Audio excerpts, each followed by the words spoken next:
incredible story. He grew up in South Africa during apartheid. You weren't black, you weren't white.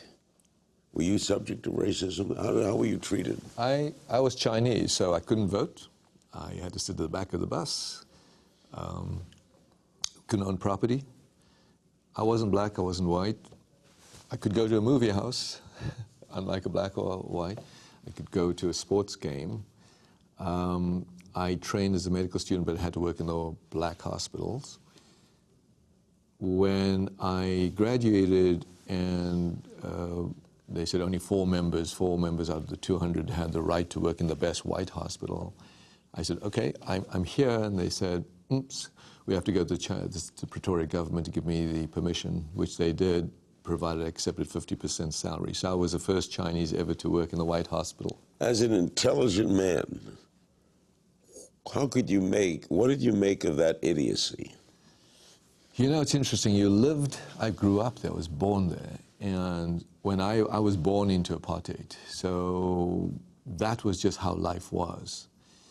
Didn't I think about it? I did not see TV in my life until the age of 19. There was no television in South Africa.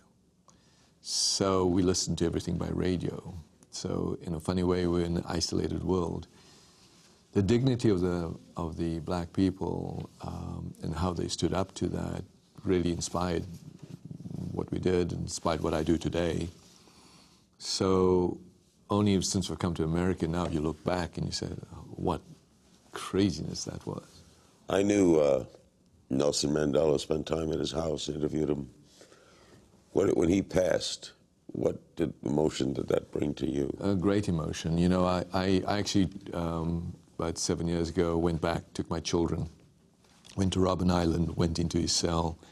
I was part of a news as an activist.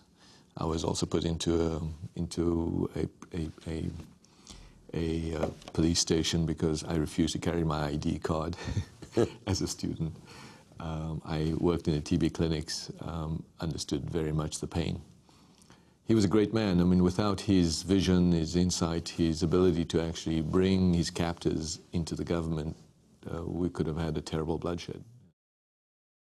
Watch new episodes of Larry King Now, Monday through Thursday, on demand on Hulu and Aura.tv.